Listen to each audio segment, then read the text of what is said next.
नमस्कार दोस्तों इस समय ईरान और साथ ही इजराइल अमेरिका के बीच में भयंकर वार चल रही है। इसके साथ ही ईरान ने स्ट्रेट ऑफ हॉर्मुज को पूरी तरह से बंद कर रखा है। यानी कि अगर वहां से कोई भी जो तेल का जहाज है वो गुजरता हुआ दिखाई देता है, उसके ऊपर यहाँ पर अटैक कर दिया जाता है। यानी कि स्ट्रेट ऑफ हॉर्मुज पूरी तरह से बंद हो चुका है। साथ ही भारत के अंदर यहाँ पर तेल की कमी हो सकती है। ऐसा कहा जा रहा है कि अगर स्ट्रेट ऑफ हॉर्मुज बहुत समय की महीने 2 महीने के लिए बंद रहता है तो यहाँ पर भारत के पास में तेल की कमी हो जाएगी। साथ ही तेल की कीमतें आसमान भी छू सकती है। साथ ही यहाँ पर भारत रूस से तेल नहीं खरीद पा सकता, क्योंकि अमेरिका के द्वारा भारत के ऊपर यहाँ पर टैरिफ लगा दिया जाएगा अगर भारत रूस से तेल खरीदेगा तो। इसके साथ ही अगर भारत रूस से तेल खरीदता तो इससे भारत की जो लोग हैं, भारत की पॉपुलेशन, उनको बहुत ज्यादा फायदा होगा। लेकिन यहाँ पर अमेरिका के द्वारा भारत के ऊपर टैरिफ भी लगाया जा सकता है। अगर यहाँ पर तेल की कीमतों के बारे में बात की तो लगभग 500 रुपए पर लीटर की यहाँ पर कीमतें बढ़ सकती है अगर भारत के अंदर तेल का यहाँ पर शॉर्टेज होती है तो।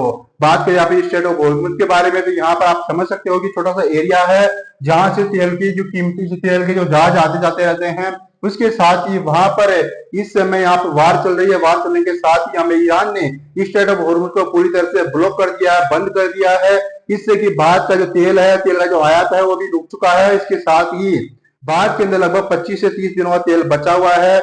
इसके साथ अगर वार लंबे समय से चलती है, यानी डोनाल्ड ट्रंप ने हाल ही में कहा था कि ये वार है 4 से 5 वीक चल सकती है।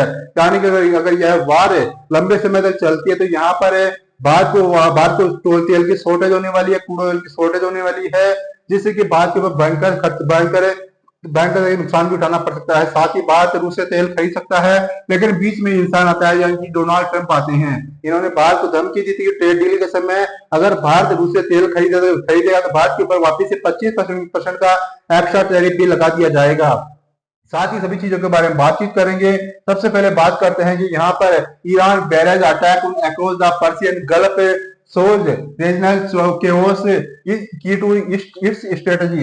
यानी कि ईरान की स्ट्रेटजी यही है कि जो जो उनका जो स्टेट ऑफ हॉर्मुज को पूरी तरह से ब्लॉक कर दिया जाए, जिससे कि अमेरिका के ऊपर दबाव बने। साथ ही युद्ध बैंक का तरीके से चलता हुआ आ रहा है। इसके फोटो के अंदर आप यहाँ पर समझ सकते हो। As Iran targets oil infrastructure middle east war threaten global economy.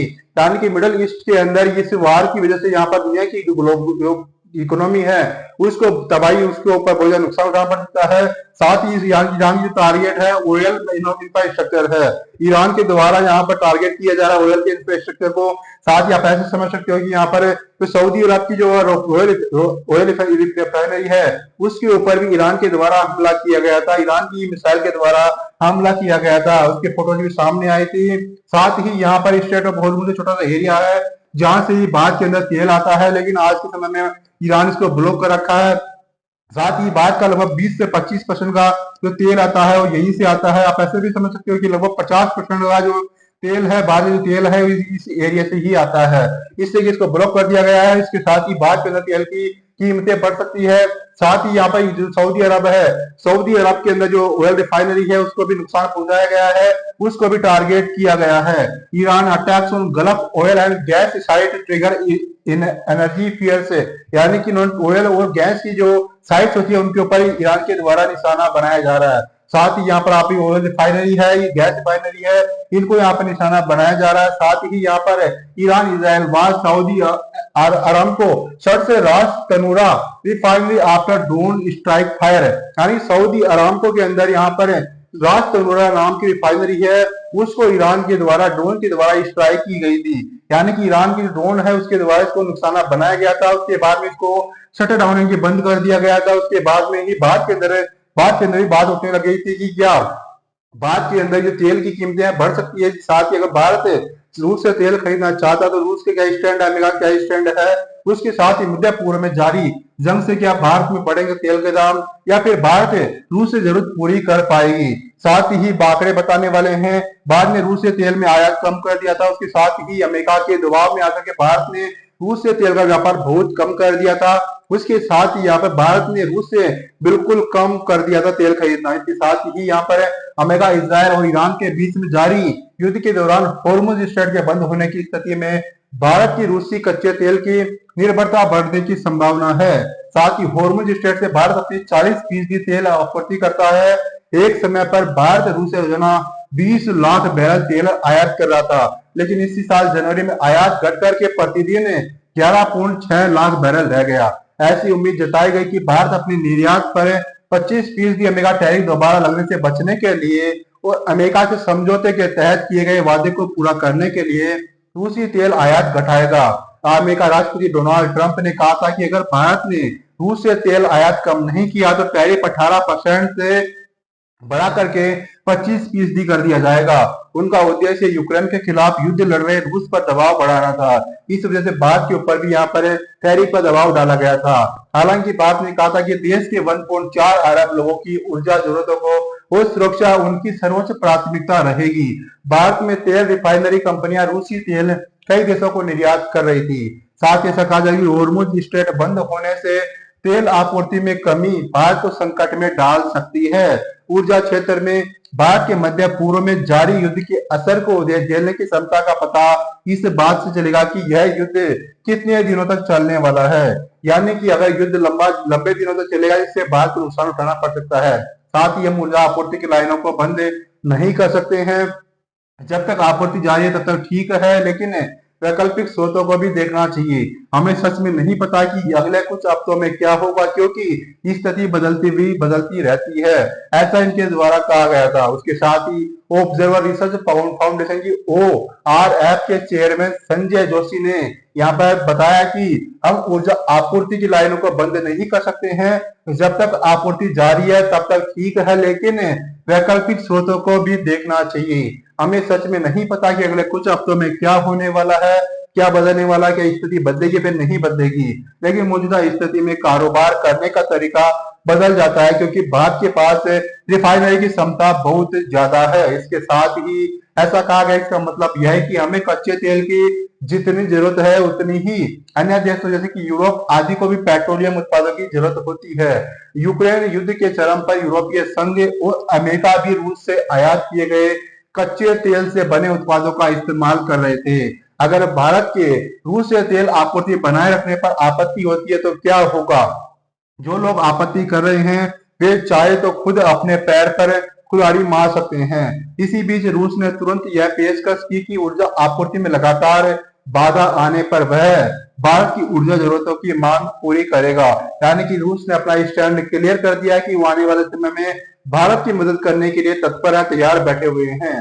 Bharat कुछ हद तक संकट में भी है, लेकिन अगर युद्ध अगले 15 दिनों में खत्म हो जाता तो हम सहज स्थिति में रहेंगे। इससे आगे अगर युद्ध बढ़ता है तो हम संकट में आ सकते हैं और इसका असर अन्य वस्तुओं की कीमतों पर भी पड़ सकता है। यानी कि तेल के साथ साथ ही अन्य चीजें भी यहाँ पर बढ़ सकती है।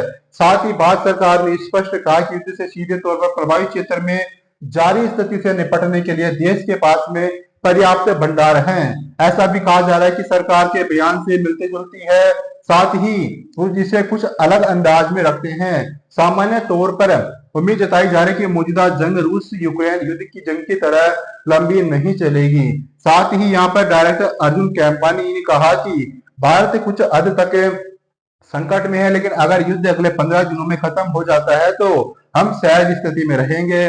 इससे आगे अगर युद्ध चलता है, बढ़ता है, तो इससे हमारे ऊपर भी संकट आ सकता है। इसके साथ यहाँ पर अगर युद्ध 15 दिन से ज्यादा चलेगा तो कीमतें बढ़ सकती है। उन्होंने कहा कि अगले 3 या 4 दिन अहम है, अगर युद्ध और बढ़ता है तो यह समस्या बन जाएगी। यानी कि आने वाले समय में भारत को यहाँ पर नुकसान भी उठाना पड़ सकता है। शायद केंद्रीय मंत्री ने कहा कि भारत के पास लगभग 74 दिनों का पर्याप्त भंडार है।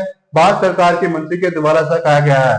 उसके साथ ही जनवरी में केंद्रीय पेट्रोलियम और प्राकृतिक गैस मंत्री हरदीप सिंह पुरी ने राज्यसभा में कहा था कि देश के पास में आंध्र प्रदेश और कर्नाटक में गुफाओं में रिफाइनरियों और भंडारण सुविधा में रखा इतना कच्चा तेल है कि वह घरेलू मांग को 74 दिनों तक पूरी कर सकता है।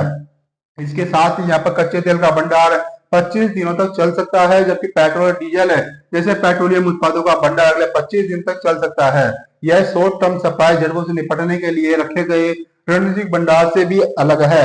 लेकिन प्राकृतिक गैस के सबसे बड़े आपूर्तिकर्ता कतर ने एक ईरानी ड्रोन हमले के बाद अप्रत्याशित परिस्थितियों का हवाला देते हुए उत्पादन रोकने की भी बात कही है। यानी कि कतर के द्वारा भी अपने रिफाइनरी जो प्रोजेक्ट होते हैं उनको बंद करने का भी निर्णय लिया है। भारत के करीब 2.7 crore ton liquefied natural gas यानी कि LNG की 40% आपूर्ति कतर से होती है। गैस आयात करने वाली कंपनी पेट्रोनेट एलएनजी लिमिटेड ने भी अपने ग्राहक को गेल इंडिया और साथ इंडियन ऑयल कॉर्पोरेशन को आपूर्ति रुकने की जानकारी दी है। केंद्रीय मंत्रालय ने अपनी प्रेस रिलीज में कहा कि भारत वैश्विक स्तर पर पेट्रोलियम उत्पादों का तीसरा सबसे बड़ा आयातक है, चौथा सबसे बड़ा रिफाइनर और पांचवा सबसे बड़ा निर्यातक है। मध्य पूर्व क्षेत्र से पैदा हुए अकाल्पिक यहाँ पर व्यवधानों से निपटने के लिए देश के पास में कच्चे तेल, पेट्रोल, डीजल और एविएशन टरबाइन फ्यूल सहित प्रमुख पेट्रोलियम उत्पादों का पर्याप्त भंडार भी है। साथ ही पिछले कुछ वर्षों में भारत ने ऊर्जा स्रोतों में विविधता लाकर अपने लोगों के लिए किफायती ऊर्जा की उपलब्धता सुनिश्चित की है। भारतीय ऊर्जा कंपनियों की अब ऐसी ऊर्जा आपूर्ति तक पहुंच है जो हार्मुज स्ट्रेट से होकर के नहीं आती है।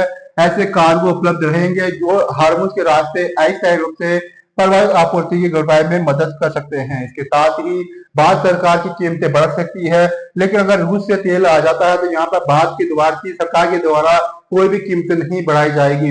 इसके साथ ही हाल ही में यहाँ पर अमेरिका ने भी कहा कि आपको यानी कि भारत को यहाँ पर 30 दिन का समय मिला है कि भारत 30 दिन तक है, यानी कि भारत 30 दिन तक रूस से तेल भी खरीद सकता है।